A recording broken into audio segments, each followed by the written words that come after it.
मुमुक्षुर्वै शरणमहं प्रपद्ये। ॐ नमो ब्रह्मादिभ्यो ब्रह्मविद्यासम्प्रदायकर्तृभ्यो वंशऋषिभ्यो नमो महद्भ्यो नमो गुरुभ्यः। ॐ नारायणं पद्मभवं वसिष्ठं शक्तिं च तत्पुत्रपराशरं च व्यासं शुकं गौडपदं महान्तं गोविन्दयोगीन्द्रमथास्य शिष्यं श्रीशङ्कराचार्यमथास्य पद्म पादं च हस्तामलकं च शिष्यं तं तोटकं वार्तिककारमन्यान् अस्मद्गुरून् सन्ततमानतोऽस्मि। श्रुतिस्मृतिपुराणानाम् आलयं करुणालयं नमामि भगवत्पादं शङ्करं लोकशङ्करं शङ्करं शङ्कराचार्यं केशवं बादरायणं सूत्रभाष्य कृतो वन्दे भगवन्तौ पुनः पुनः। ईश्वरो गुरुरात्मेति मूर्तिभेदविभागिने व्योमवद्व्याप्तदेहाय दक्षिणामूर्तये नमः। हमने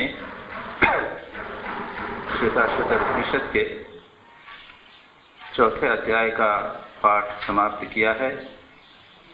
प्रथम अध्याय में प्रश्न उठाया था जगत का कारण क्या है, और उसके बाद जो ब्रह्मज्ञानी थे उन्होंने ध्यान योग के द्वारा यह जाना था कि ब्रह्म कौन है।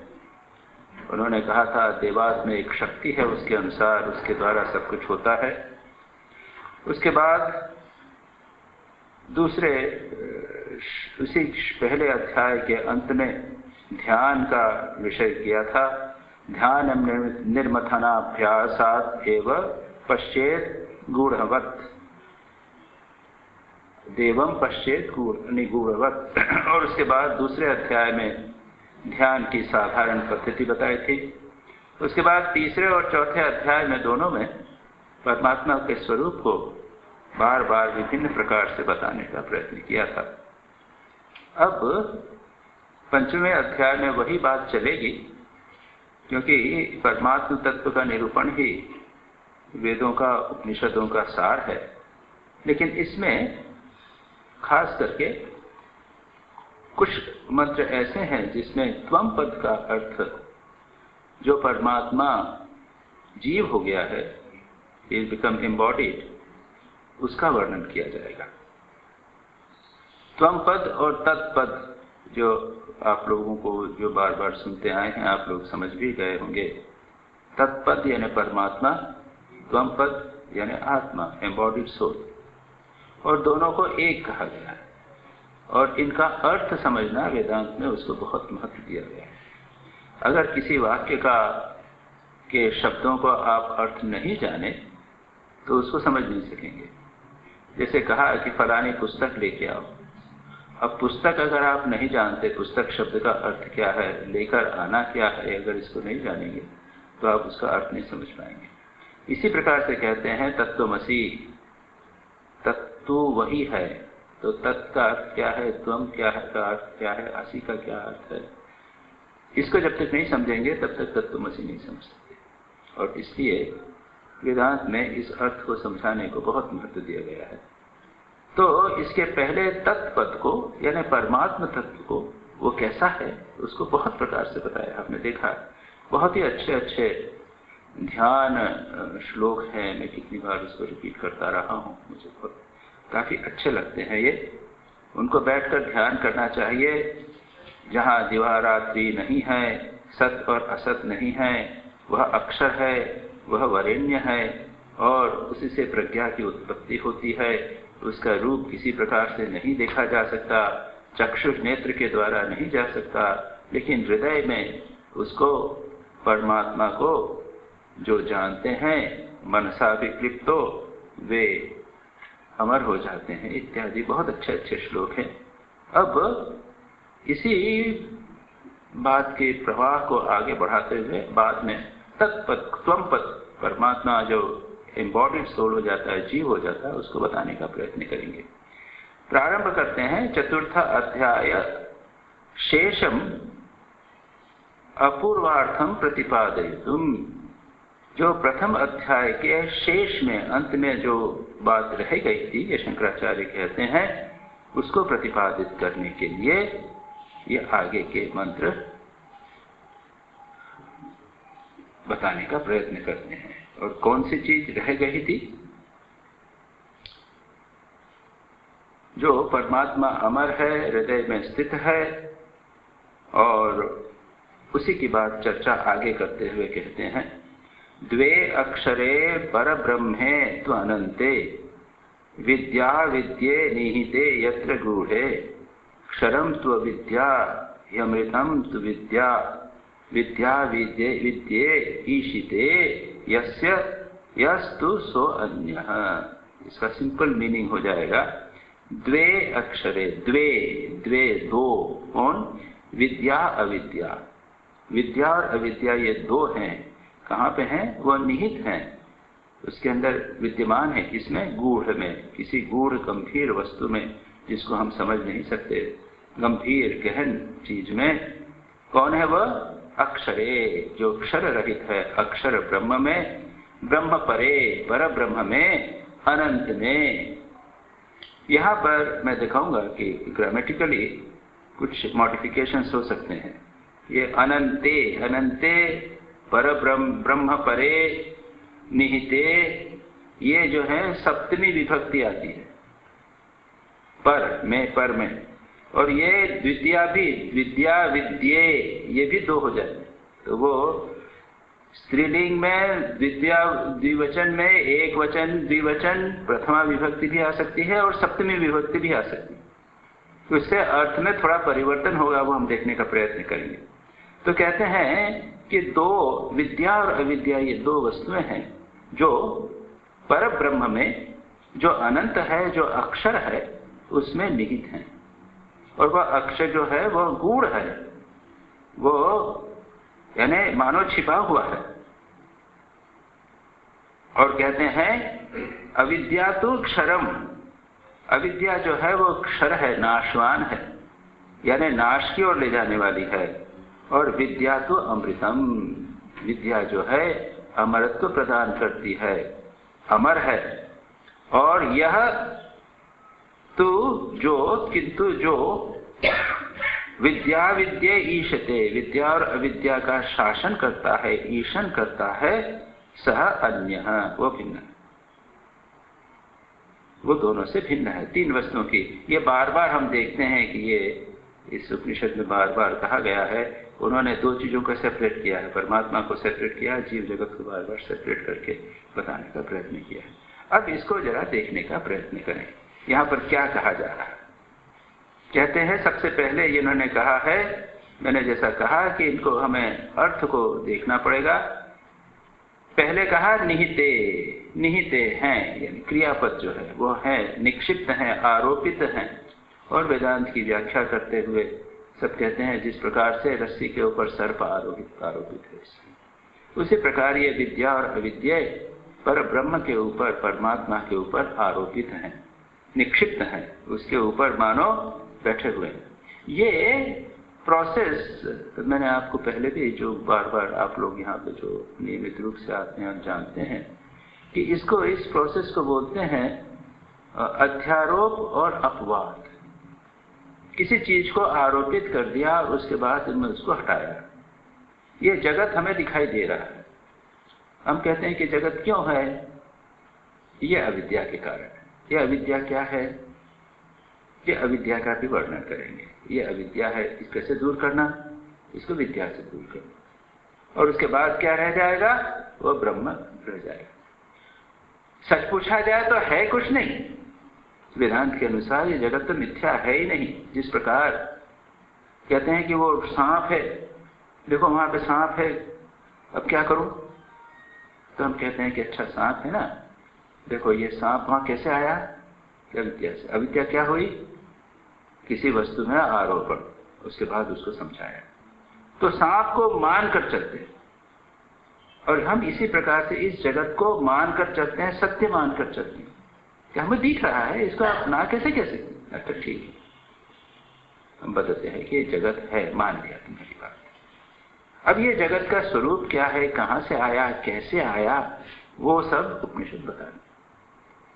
और उसके बाद में कहेंगे कि भाई इसको आरोप, धीरे धीरे इसको हटाओ, अध्यारोप को, उसको विचार करके देखो ये नहीं है, ये नहीं है, ये नेति नेति, ये जो है वो सत्य नहीं है, ये तो आरोपित है, ये मिथ्या है। अंत में हम कहां पहुंचेंगे, कहेंगे कि ये जगत तो है ही नहीं। अंत में कहेंगे कि जिस सर्प को तुम मान कर चल रहे थे वो सर्प तो है ही नहीं, ध्यान से देखो। अरे हाँ, तो सर्प है ही, सर्प गायब हो गया, अरे वो था ही नहीं।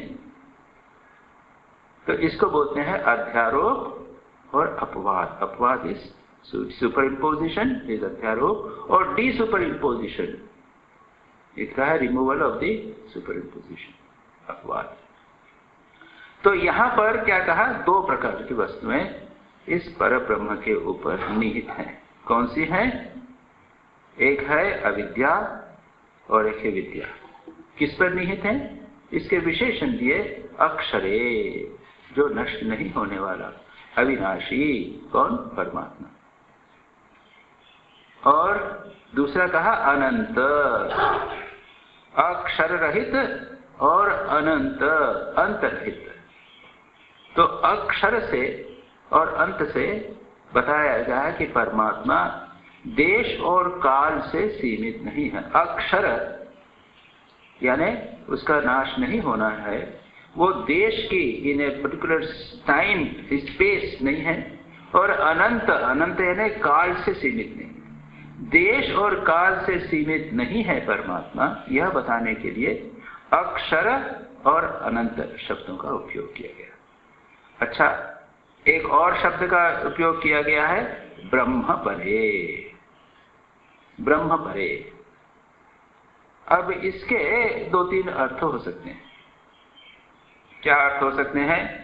एक तो ब्रह्म, ब्राह्मण, ब्राह्मण से जो परे है, यानी ब्राह्मण, क्षत्रिय, वैश्य, शूद्र, जितनी भी जाति हैं सबसे परे, यानी जितने भी क्लासिफिकेशंस, डिविजन्स, स्पीसीज, ये सब होती है, उनसे परे है। और दूसरा बोलते हैं ब्रह्म परे का अर्थ हुआ, ब्रह्म शब्द का अर्थ वेद से भी है, वेद कभी परे है, वेद उसको बता नहीं सकते, वेद केवल थोड़ा शब्द बोल देंगे बस, वेद से भी परे। तीसरा अर्थ क्या, यहां पर जो अर्थ किया गया है ब्रह्मणी अनंते, क्या कहा यहां पर? हिरण्यगर्भात् परे, हिरण्यगर्भ से जो परे हैं ब्रह्म, ब्रह्मा, जिसे हम कहते हैं ब्रह्मा। ब्रह्मा ने जगत की सृष्टि की, विष्णु की नाभि से ब्रह्मा उत्पन्न हुए और उन्होंने जगत की सृष्टि की, द फर्स्ट बॉर्न। उससे भी जो परे हैं, उसके भी जो पहले था, वो ब्रह्म परे। और एक और अच्छा, बड़ा सुंदर अर्थ होता है, और वह है परब्रह्म से पर, जो परब्रह्म है। अब परब्रह्म जब होता है तो हम परब्रह्म लिखते हैं, लेकिन संस्कृत में ऐसा भी हो सकता है कि यह पर शब्द जो है वो परब्रह्म पहले आना चाहिए था, उसके बदले बाद में लिख दिया। तो कहते हैं कि ब्रह्म परे, यानी परब्रह्म में। तो परब्रह्म में जो अनंत है, जो अक्षर है, और जो गूढ़ है, गूढ़ है यानी छिपा हुआ है। क्यों छिपा हुआ है? यह अविद्या और विद्या के द्वारा छिपा हुआ है। यह रज, सत्व, रज और तम गुणों के द्वारा छिपा हुआ है। उसको समझना, ब्रह्म को समझना अत्यंत कठिन हो जाता है, क्योंकि हमारे सत्व, तम और रज तीन गुण हैं, या फिर अविद्या और विद्या, ये तीन ने उसको मानो आवृत कर रखा है। इसलिए सच पूछा जाए तो अविद्या के कारण तो हम समझते हैं, अभी हम देखेंगे अविद्या का क्या अर्थ है। अविद्या यानी इग्नोरेंस, अज्ञान है तो ठीक है, हम नहीं समझ पाते। लेकिन विद्या, ईशावास्य उपनिषद में कहा है अन्य देवाहुर्विद्यया अन्यदाहुर्विद्यया इति शुश्रुमदीरानाम यह नस्तेत विचक्षणे। फिर कहते हैं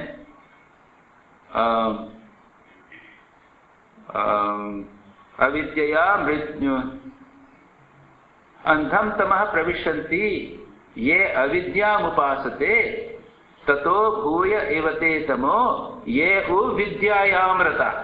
आप लोगों ने जो ईशावास्य उपनिषद सुना होगा, कहते हैं कि दो प्रकार विद्या और अमर।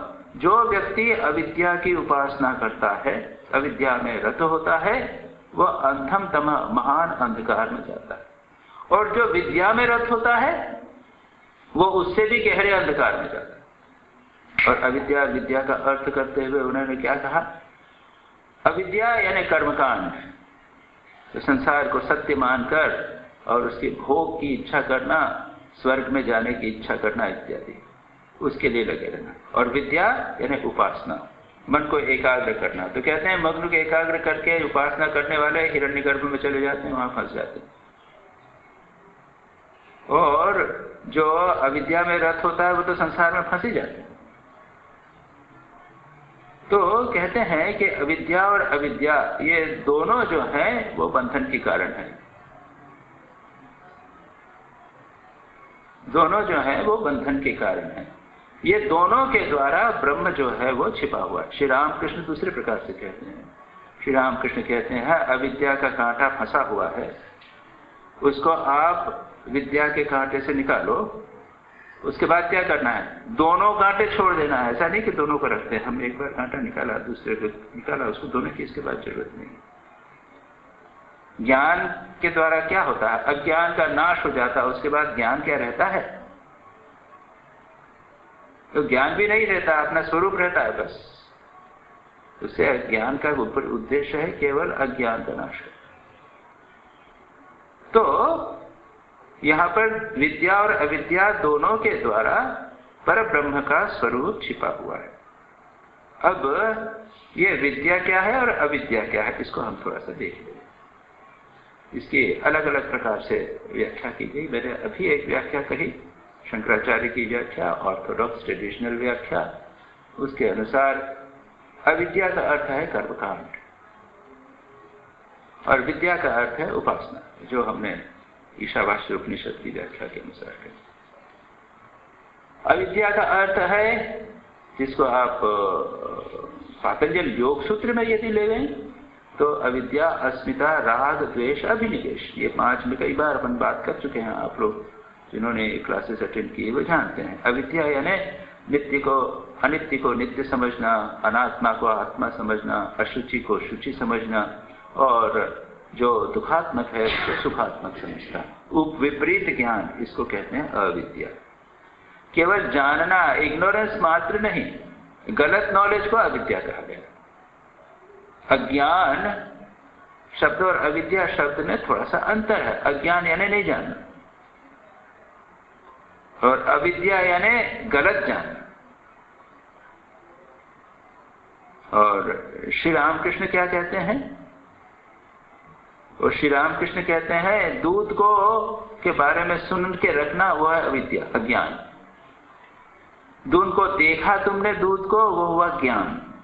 और उसके बाद विज्ञान, उसको पीकर हृष्ट पुष्ट होना, उसको विज्ञान कहते, वो दूसरी चीज कही है।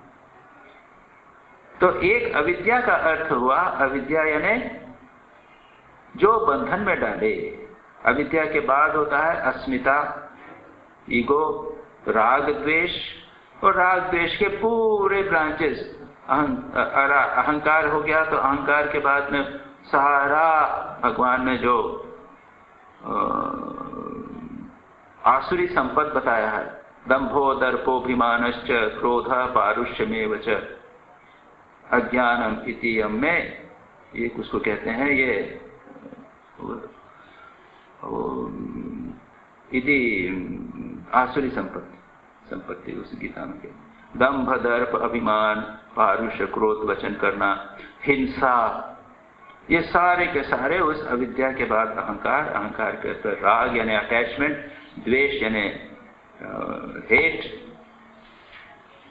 किसी की निंदा करना, किसी से द्वेष करना, किसी की से ईर्ष्या करना और राग, आसक्ति, और इससे सारी चीजें पैदा होती हैं, वो हम समझ सकते हैं। यह हुआ अविद्या का विस्तार। वेदांत के अनुसार, वेदांत सार आप लोगों ने क्लासेस अटेंड किए, वेदांत सार के अनुसार अविद्या अनिर्वचनीय कहा जाता है। डिस्क्राइब नहीं कर सकते अविद्या क्या है, अज्ञान क्या है, उसको डिस्क्राइब नहीं करते। क्या होता है कि उसके दो प्रकार होते हैं, एक तो होता है व्यष्टि अज्ञान और एक होता है समष्टि अज्ञान। व्यष्टि यानी व्यक्ति के ऊपर, इंडिविजुअलाइज्ड, मेरे मन में जो अज्ञान है उसको व्यष्टि अज्ञान, और सारे संसार के ऊपर जो एक प्रकार का ज्ञान है उसको कहते हैं समष्टि अज्ञान। और ये समष्टि अज्ञान, ये मानो कहते हैं कि परमात्मा के ऊपर, ब्रह्म के ऊपर समष्टि अज्ञान है, इसलिए ब्रह्म जो है वो ईश्वर बन गया। ब्रह्म है निर्गुण निराकार सच्चिदानंद स्वरूप, सत्स्वरूप एक, उसके ऊपर जब अज्ञान आ गया तो वो ईश्वर बन गया। इसको कहते हैं भगवान की माया। इस माया के द्वारा भगवान जगत की सृष्टि स्थिति प्रलय करता है। इसी माया को अधिष्ठान करके भगवान जन्म लेता है, अवतार होता है। तो कहते हैं ना, भगवान इसे कहता है यदा यदा ही सर्वस्य ग्लानिर्भवति भारत अभ्युत्थानं तदा आत्मानं सृजामः। कैसे? परित्राणाय साधुना विनाशाय धर्म संस्थापनार्थाय संभवामि युगे युगे। उसके पहले कहा था उन्होंने स्वमाया, अपनी माया का आश्रय लेकर मैं जगत में उत्पन्न होता हूं। तो ये माया परमात्मा के साथ रहती है, यह हुई समष्टि माया, बड़ी माया। भगवान उससे बंधन में नहीं आते, वो उसको द्वारा जगत की सृष्टि इत्यादि करते हैं, जो कुछ करना है वो करते हैं। लेकिन व्यष्टि माया जब व्यक्ति के ऊपर माया होती है, उससे व्यक्ति बंधन पड़ने लगता है। उसके व्यष्टि माया के फिर दो शक्तियां बता, माया, अविद्या, अज्ञान, तीनों है दो शक्ति। कौन सी शक्ति? पहली है विक्षेप शक्ति, आवरण शक्ति, और दूसरी विक्षेप शक्ति। अविद्या की दो शक्तियां हैं, एक तो आवरण शक्ति और विक्षेप शक्ति। आवरण, उसने परमात्मा के सत स्वरूप को आवृत कर दिया है। रस्सी पड़ी हुई है, अज्ञान ने क्या किया? रस्सी के स्वरूप को तिरोहित कर दिया। और हमको लगता है क्या पड़ा हुआ है वहां पे, पता नहीं चल, दिख नहीं रहा। हम देखना चाहते हैं, दिख नहीं रहा है। उसका जो स्वरूप है वो आवृत हो गया। उसके बाद में विक्षेप शक्ति, जैसे ही आपने स्वरूप का आवरण किया, उसके बाद विक्षेप शक्ति आ गई। उसने प्रोजेक्शन, विक्षेप यानी प्रोजेक्शन, उसने कुछ नई चीज उसके ऊपर प्रोजेक्ट कर दी। क्या कर दिया? उसने उसके ऊपर रस्सी डाल दिया, पहले उसके रस्सी सांप डाल दिया। पहले रस्सी के स्वरूप को आवृत कर दिया और उसके बाद उसने सांप के स्वरूप को उसके ऊपर डाल दिया। विक्षेप शक्ति और उसके बाद आवरण शक्ति। आवरण, अब उसके बाद में वो सांप दिखने लग गया। और उसके बाद में सांप दिखने के बाद क्या हुआ? हम डर के मारे भागने लग गए, चिल्लाने लग गए। भागते भागते एक्सीडेंट हो गया, गिर गया, चोट लग गई, और 100 लोगों को हमने डरा दिया कि भाई वहां पे सांप है, मत जाना। ये उसका एक्सटेंशन, राग, द्वेष, अभिनिवेश, काम, क्रोध, लोभ, सब कुछ। तो ये विक्षेप शक्ति, आवरण, ये हुआ अविद्या। अब विद्या क्या है? विद्या, उसको दूर करने की प्रोसेस। श्री रामकृष्ण जो कहते थे विद्या, उसमें क्या होगा? पहला है धर्माचरण। आप अपने स्वधर्म का आचरण करेंगे, आप निष्ठापूर्वक कर्म करते हैं, धर्म पढ़ते हैं, ब्राह्मण है, क्षत्रिय है, वैश्य, शूद्र है, गृहस्थ है, वानप्रस्थी है, या सन्यासी है या ब्रह्मचारी है, उसके अनुसार आप आचरण करते हैं। उसके बाद में परमात्मा में भक्ति है और योग का अनुष्ठान, मन को एकाग्र करने का प्रयत्न, इज द फर्स्ट स्टेप। ये वेदांत के अनुसार कहते हैं ये प्रिलिमिनरी है कि आप तैयार हो रहे हैं। दूसरी स्टेप साधन चतुष्टय, विवेक, वैराग्य, षट संपत्ति और मुमुक्षुत्व। ये अविद्या का दूसरा स्टेप। और तीसरा है श्रवण मनन निधिध्यासन। गुरुमुख से श्री महावाक्य सुना, उसके बाद उसका मनन किया, बार बार विचार किया, क्वेश्चन किया और उसको धारण करने का प्रयत्न। ये हुआ विद्या का विस्तार। मैंने अविद्या का विस्तार, अविद्या के विभिन्न प्रकार, विभिन्न रूप, विभिन्न इंटरप्रिटेशंस, ये बताने का प्रयत्न किया। और उसके बाद में ये भी बताया कि विद्या क्या है। अब यहां पर आगे कहते हैं क्षरम तो अविद्या। अविद्या जो है वो क्षर है, यानी नाशवान है। विद्या विद्ये उनको अलग करके करते हैं। क्षरम तो अविद्या, क्षरण हेतु, नाश के हेतु। क्षरण यानी क्षय होना, नष्ट होना। किसी चीज का बार बार नाश, हमारा शरीर का क्षय होता जा रहा है। जो हमारे सारे जगत का क्षय, नाश, घबराते हैं, मृत्यु की तरफ जो ले जाती है, वो हुई अविद्या। संस्कृति कारण, और मृत्यु के बाद में फिर जन्म मृत्यु के चक्कर में जो डालने वाली है, उसको अविद्या का, ये क्षर। यहाँ पे शंकराचार्य कहते हैं क्षरम तो क्षरण हेतु संस्कृति कारणम। संसार के संसरण, संसार की कारण है अविद्या। और विद्या अमृतम, मोक्ष हेतु। विद्या मोक्ष का कारण। अभी हमने देखा किस प्रकार से अगर आप सदाचरण करें, धर्म का आचरण करें, भगवान में भक्ति होवे, गुरु के उपदेश में भक्ति होवे, आप मन को एकाग्र करने का प्रयत्न इत्यादि करें, तो उससे चित्त शुद्धि होगी। गुरु के पास जाएंगे, महावाक्य सुनेंगे, विचार करेंगे और मुक्त होंगे। तो मुक्ति का हेतु है अमृत, अमृत विद्या। यस्तु पुनर्विद्या विद्ये ईशते, जो इन दोनों का ईशन नियमन करता है, सताभ्याम अन्यः, वो उनसे भिन्न होना चाहिए। जो इन दोनों का कंट्रोल करने वाला है, वो इन दोनों से भिन्न होना चाहिए। तत्साक्षित्वात्, क्योंकि वो साक्षी है, उसका कंट्रोलर है, उससे भिन्न, उसको देख सकता है। उसकी शरण में जाइए, आप मुक्त हो जाएंगे। भगवान यही कहते हैं गीता में। गीता में कहते हैं तो आप मामे वेश ये प्रपद्यन्ते माया मेधाम तरन्ति ते। क्या है?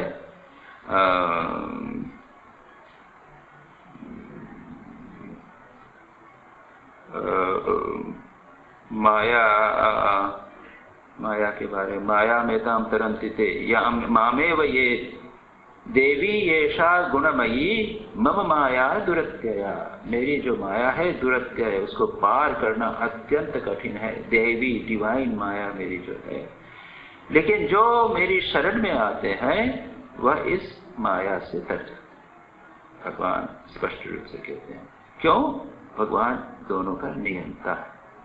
किसी ने कहा श्री रामकृष्ण से कि जो भगवान ने नियम बनाए हैं, तो भगवान को भी उसका पालन करना पड़ता है। भगवान ने इस संसार के नगर की रचना की है कुछ नियमों के अनुसार। कुछ लोग कहते हैं केवल प्रकृति जगत का नियमन करती है। यहाँ पर कहा मायाम तो प्रकृति, ये भी कहा ना कि देवी देवात्म शक्ति स्वगुणे निगूढ़ाम। उन्होंने ध्यान योग के द्वारा बताया कि जगत कैसे उत्पन्न हुआ, किसी शक्ति के द्वारा। लेकिन वो देवात्म शक्ति है, एक देवता है द्युतिमान, एक डिवाइन फोर्स, डिवाइन है, कॉन्शियस एंटिटी है, चैतन्य सत्ता है, उसकी शक्ति। श्री रामकृष्ण के साथ स्वामी अद्भुतानंद जी लाटू महाराज जो सेवक थे, उनके रहा करते थे। श्री रामकृष्ण को संत बनाना चाहते थे, बातें आते थे, जा नरेंद्र वहां पर, स्वामी विवेकानंद वहां विचार कर रहे हैं, तू जा वहां पर। ये तो निरक्षर थे, पढ़ते नहीं। तो आकर पूछा श्री रामकृष्ण ने, क्यों, क्या बात हो रही थी वहां पर?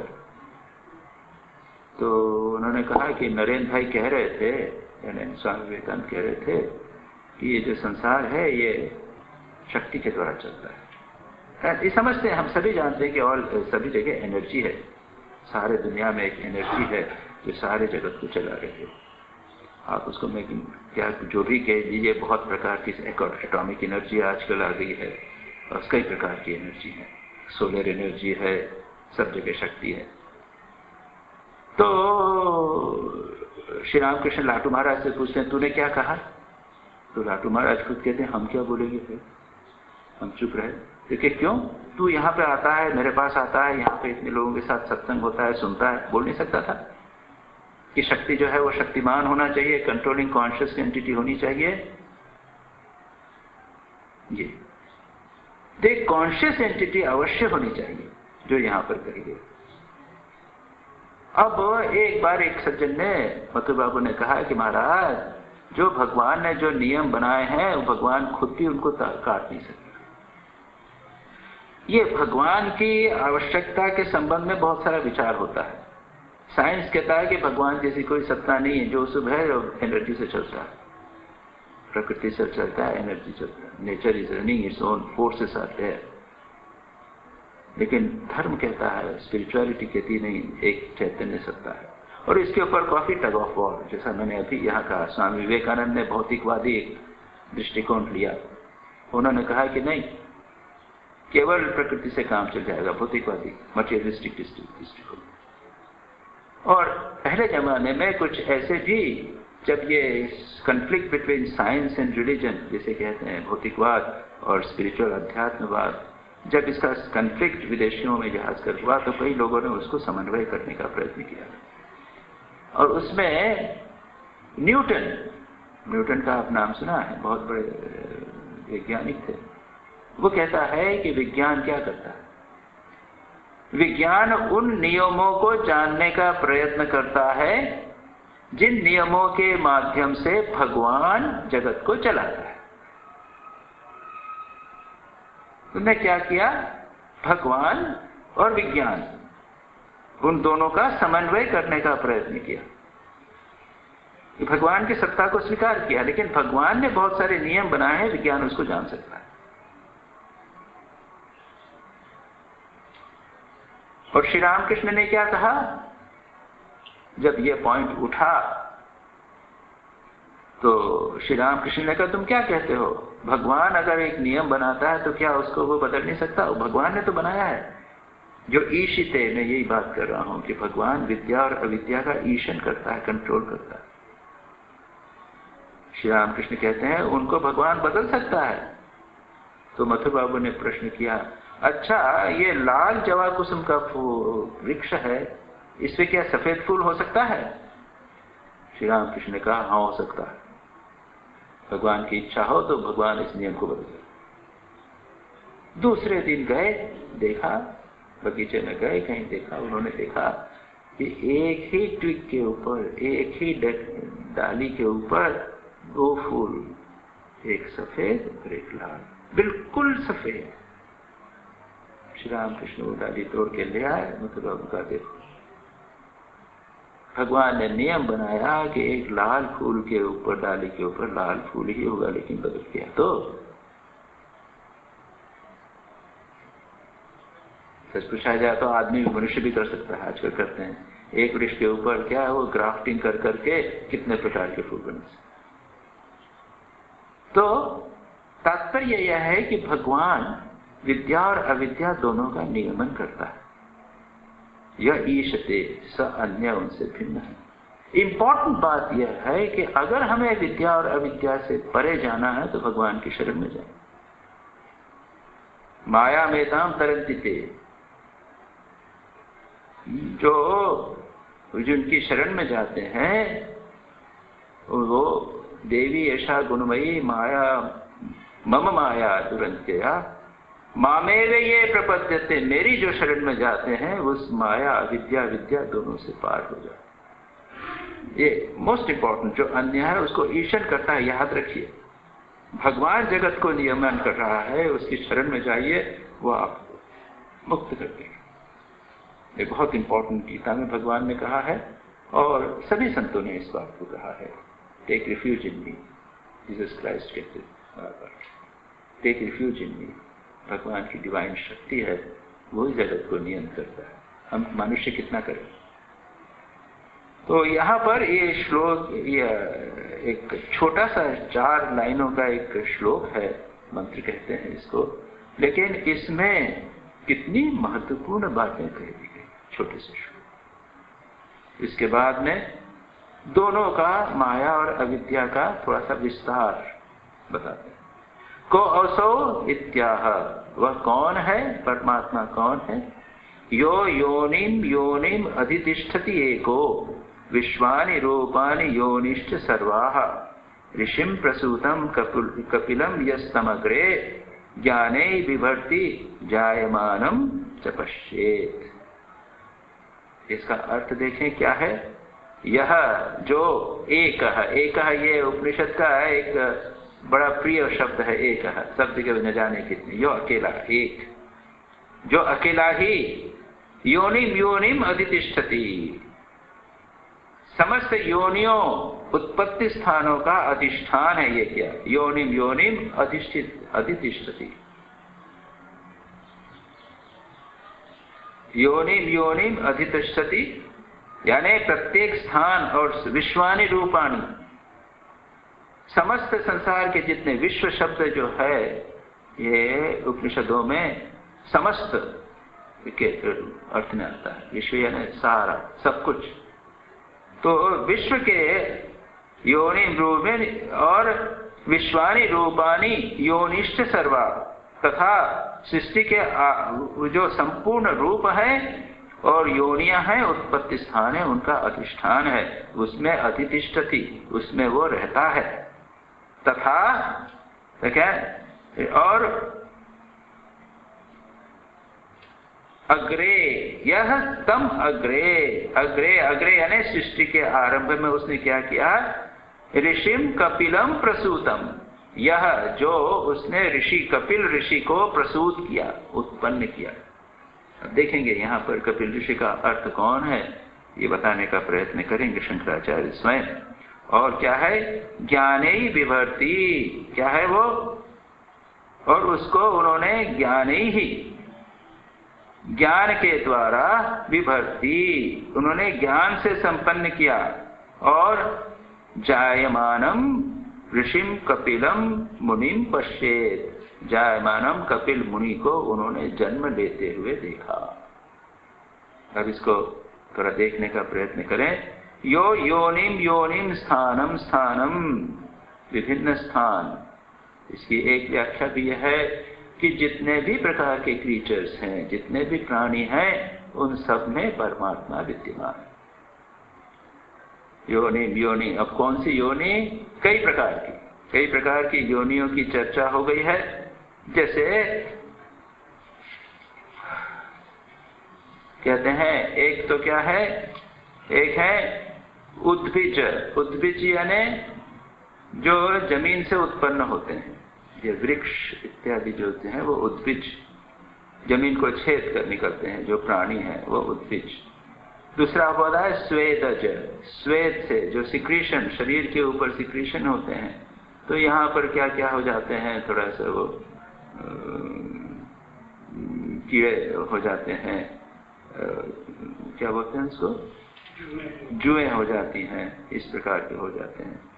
फिर कहते हैं कौन, उसके बाद में इसके भी ये उष्मज, गर्मी में, अब थोड़ा ठंड पड़ेगी तो कुछ नहीं होगा, गर्मी में गर्मी होते ही उठ जाते हैं, स्वेदज उष्मज। तीसरा है अंडज, अंडे वाले जितने हैं, चींटी का भी अंडा होता है, सांप का भी अंडा होता है, चिड़ियाओं के तो अंडे होते ही हैं, अंडे से उत्पन्न। और चौथा है जरायुज, जो वूंब से, गर्भाशय से उत्पन्न होते हैं। तो कुत्ता, बिल्ली, मनुष्य, वो गर्भाशय से जानवर, अपने हम लोग प्राणी उत्पन्न। ये विभिन्न योनियां हुई। और इसके अतिरिक्त मनुष्य योनि के बाद में कहते हैं कि तिर्यक योनि यानी सांप बिच्छू योनि, या फिर स्वर्ग में भी योनि यानी स्वर्ग का किसमें भी जन्म। तो ये जितनी योनियां हैं, ये सारी की सारी में जो स्वयं एक होते हुए भी अलग अलग योनियों का अधिष्ठान है, इज द सबस्ट्रेटम। जिस प्रकार से रस्सी सांप का अधिष्ठान है, ये अब ये क्या है, जैसा वो यदि मैंने कहा अविद्या का विस्तार, मानो अविद्या का विस्तार यहाँ पे। और विश्वानि रूपाणि, अलग अलग विश्व के जितने रूप हैं, विभिन्न प्रकार के रूप हैं, उनका आधार भी वही है, सब स्थित। याद रखिए जितने भी रूप हैं ये सब है, उसके पीछे सब सत्ता तो एक होनी चाहिए, और ये सब सत्ता जो है वो परमात्मा की सत्ता है। वो यहाँ पर इस बात को कहा।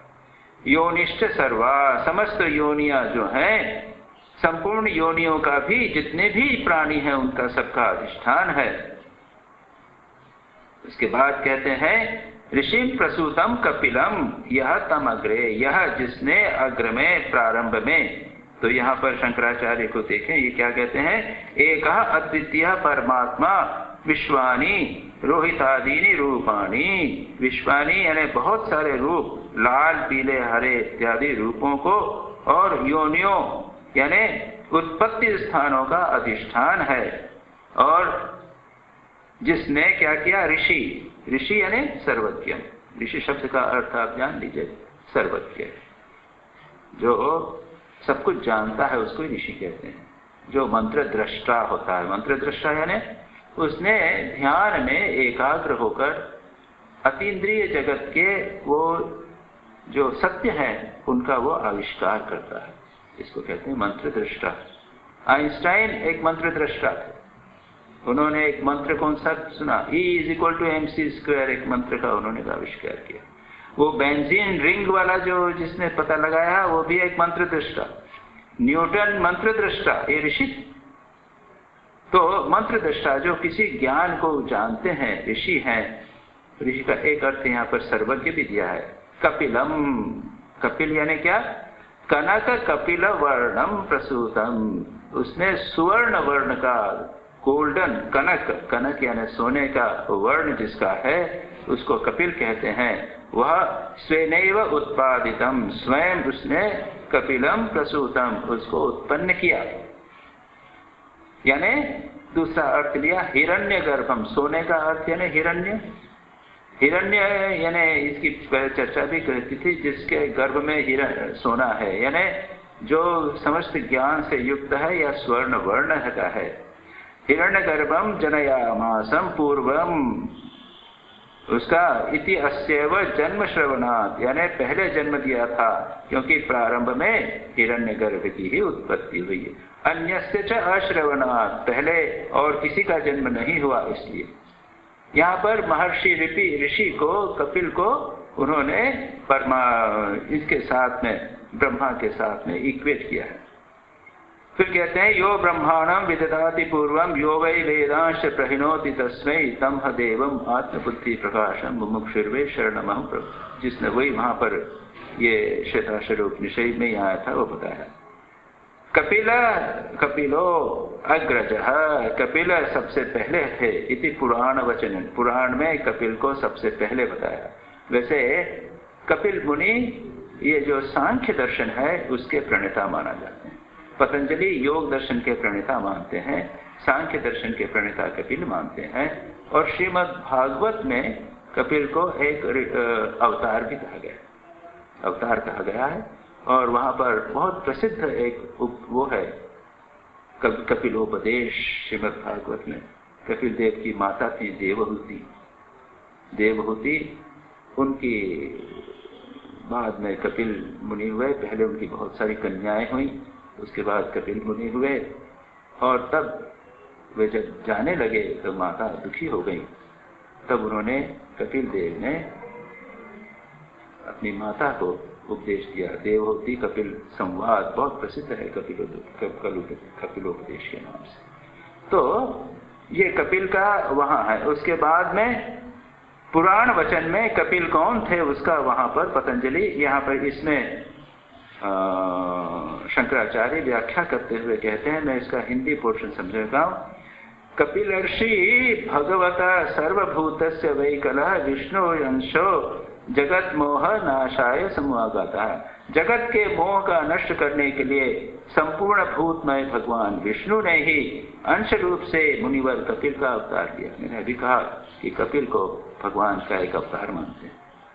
सर्वभूत आत्मा श्री हरि सत्य युग में कपिलादि रूप धारण कर संपूर्ण जगत के हित के लिए हित कर उत्कृष्ट ज्ञान प्रदान करते हैं। तुम समस्त देवताओं में इंद्र हो, ब्रह्मवेत्ताओं में ब्रह्मा हो, बलवानों में वायु देवता हो, योगियों में सनत कुमार, ऋषियों में वशिष्ठ हो, वेद वेत्ताओं में व्यास हो और सांख्या नाम कपिलो देवो, ज्ञान योगियों में कपिल देव हो इत्यादि इत्यादि। इस प्रकार से कपिल जो है वो परम ऋषि, महान ऋषि के रूप में प्रसिद्ध है। ये बात यहाँ पर कही गई। लेकिन जब कहते हैं कि कपिल मुनि को सबसे पहले भगवान ने जन्म दिया, तो इसका अर्थ यह हुआ कि ये जिसे ब्रह्मा या हिरण्यगर्भ कहा, उसके साथ उनको इक्वेट किया गया। इसके बाद में ज्ञाने बिभक्ति जायमानम च पश्येत्, उसके बाद कहते हैं ततः तदानीम, उसके बाद में तु भुवनम अस्मिन् प्रवर्तते कपिलम कवीनाम, तथा उसके बाद में इस षोडश पुरुषश्च विष्णुर विराजमान, इस मुंडक उपनिषद की श्रुति के अनुसार हिरण्यगर्भ ही पूर्व काल में सृष्टि के समय कपिल नाम से प्रसिद्ध थे, जैसा मैंने कहा। उसके बाद में यो ज्ञाने ही धर्म ज्ञान वैराग्य ऐश्वर्य विभर्ति बभार जायमानम च पश्येत् इत्यादि। उसमें क्या कहा उन्होंने कि जिसे परमात्मा ने अपने ज्ञानों से, ज्ञाने ही बहुवचन किया, ज्ञानों के द्वारा उन्होंने भर दिया।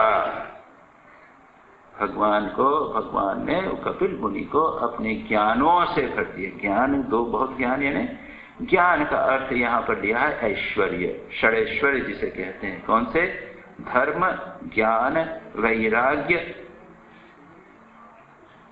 श्री और ऐश्वर्य, इनसे युक्त कर दिया, उनसे युक्त होते हुए, उत्पन्न होते हुए देखा।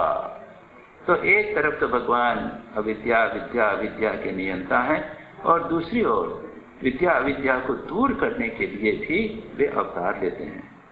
किंच, और आगे चलें, एकेकं जालं बहुधा विकुर्वन् अस्मिन् क्षेत्रे संहरत्येष देवः भूयः सृष्ट्वा पतयः तथेषः सर्वाधिपत्यं कुरुते महात्मा। क्या कहते हैं? वह एक एकं जालं बहुधा विकुर्वन् अस्मिन् क्षेत्रे, ये सप्तमी, इस क्षेत्र में यह देव क्या करता है? सृष्टि के समय एक एक जालम बहुधा, बहुत प्रकार का, विकुर्वन्, अनेक प्रकार से विकृत करता है। यानी यहाँ पर जाल शब्द का अर्थ लोगों ने अलग अलग किया है, लेकिन इसका अर्थ यह है कि ये संसार रूपी महान इंद्रजाल कह सकते। तो परमात्मा क्या करता है? ये जाल जो है वो एक एक जाल को वो विस्तार करता है, और इस प्रकार से कर्म बंधन का भी ये जाल। तो इससे क्या करता है? अस्मिन् क्षेत्रे संहरति एष देवः, उसके बाद में विकृत कर अंत में क्या करता है? ये जाल का विस्तार, माया का विस्तार, इंद्रजाल का विस्तार, कर्म फल का विस्तार। एक कर्म कीजिए तो उसके बाद कितने फल होते चले जाते हैं, हम बनते चले जाते हैं। हमने एक कर्म किया, हमने बात की, प्रवचन किया, उसके बाद में उसका प्रभाव क्या हुआ आपके ऊपर? किसी ने आके प्रशंसा की, किसी ने निंदा की, इसके बाद हमने कैसेट बनवाया, इसको फिर हम दूसरे को देने। एक कर्म किया है और इसका विस्तार हो जाता है। तो एक कर्म फल का जाल विस्तारित होता है, और उसके साथ ही साथ परमात्मा कहते हैं कि यह देव अस्मिन् क्षेत्रे, इस क्षेत्र में, यानी संसार क्षेत्र में विस्तार करता है, और उसके अंदर अनेक प्रकार से अंत में संहार करता है। भूयः सृष्ट्वा, उसके बाद में यह पुनः उत्पन्न करके, पतयश्च तथा ईशः सर्वाधिपत्यम, इस जगत में प्रजापति इत्यादि की उत्पत्ति करके इस जगत का वह नियंता भी, नियमन भी करता है। इसको हम यही समाप्त करेंगे। इसके आगे की चर्चा अगली बार करेंगे। जननीं शारदां देवीं रामकृष्ण जगद्गुरुं पादपद्मे तयोश्रित्वा प्रणमामि मुहुर्मुहुः।